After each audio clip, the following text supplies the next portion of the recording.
Hello mga kol, welcome back na naman dito sa ating YouTube channel. For today's video mga kol, meron tayong bagong finish na unit, DE17V 4x4 automatic transmission RO6A engine VVT. Tapusin natin yung video para malaman natin kung magkano ang presyo sa ating unit. Makita natin dito mga kol, naglagay tayo ng steel bumper sa harap, naglagay tayo ng fog light, original headlight, park light, din yung ating signal light. Naglagay din tayo dito ng amber light based sa request ng ating client. Ito naman yung kulay natin mga kol, two-tone, black and green. Yan yung request ng ating customer. Pakita din natin dito. Pakita natin dito, naglagay tayo ng fender flare, tapos 13 inches, brand new mags and brand new tire. Nag-lift din tayo ng 2 inches based sa request ng ating client. Ordinary side mirror, yan, makita natin, black yung itaas.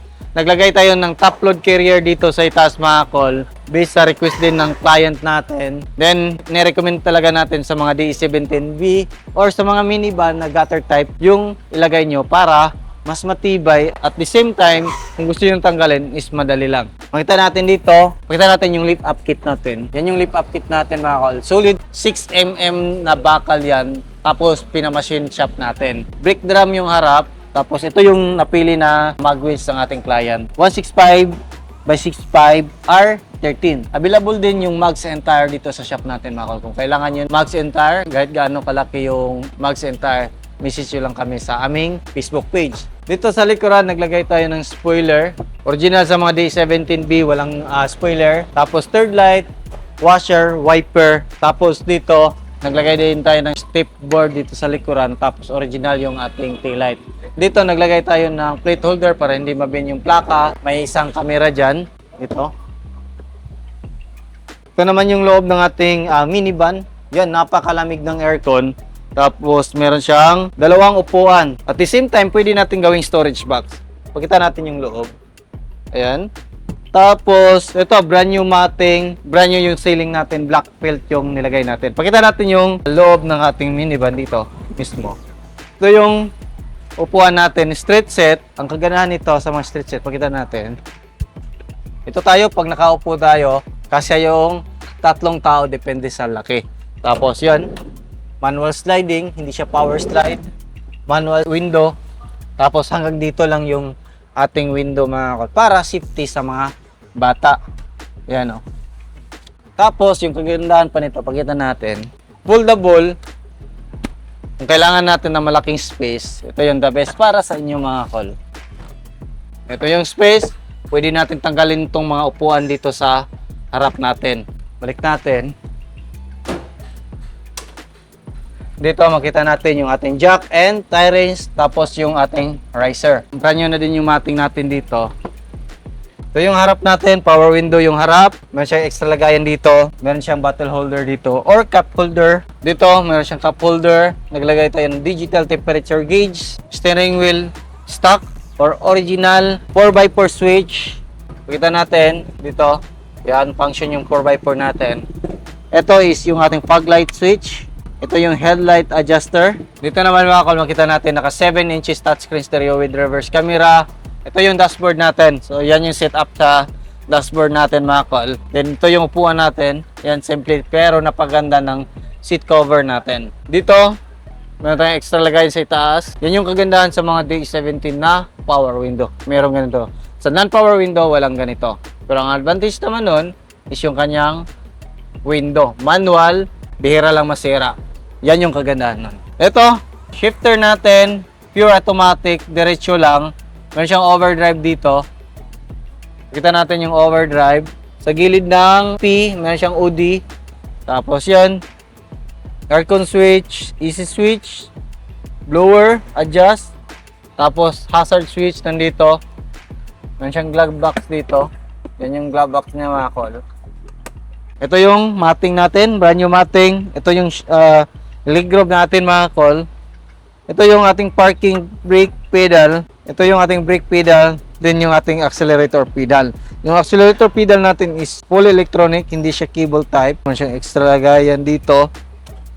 Yan yung setup dito. And meron pa siyang extra lagayan dito. Pakita natin yung makina ng ating unit. Dito tayo mag-check.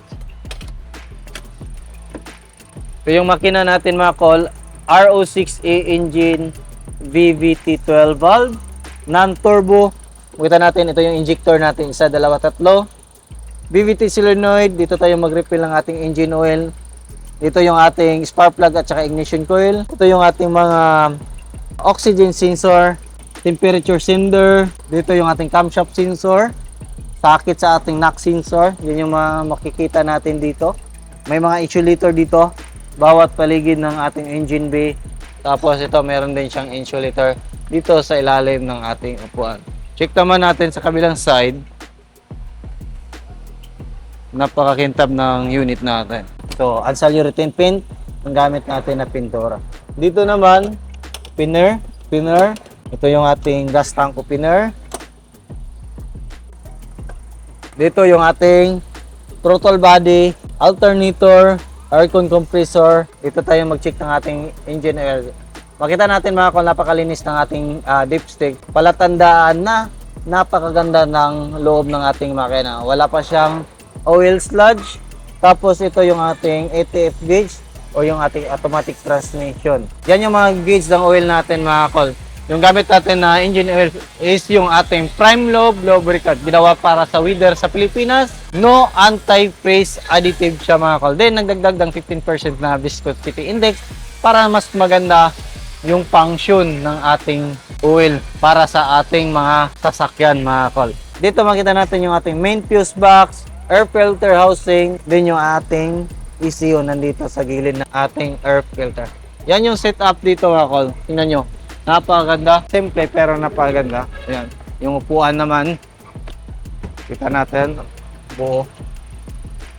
Tapos. Yun. Yan yung setup sa upuan natin.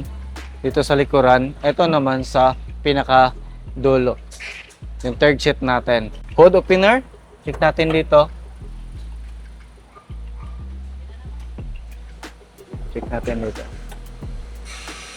Tapos ito, yung ating coolant reservoir. Yan yung gamit natin is coolant para sa ating mga radiator. Pure coolant, yung mga ready to use na coolant mga ko. Hindi yung 50-50. Yan yung mga advisable namin para mas tatagal yung makina natin. Radiator, nandito.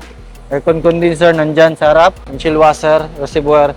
Then yung ating brake fluid reservoir. So, yan yung setup natin ngayon. Yung presyo nito mga kol is umabot siya ng 372,000 all in na yan mga kol. Kasama yung mga additional nitong ating unit. So, hindi nakakaalam mga kol, nag-accept din tayo dito ng repair and maintenance. Kahit anong sasakyan, mapa under chassis man hanggang makina. Change oil, under chassis, aircon cleaning, pwede dito sa atin mga kol.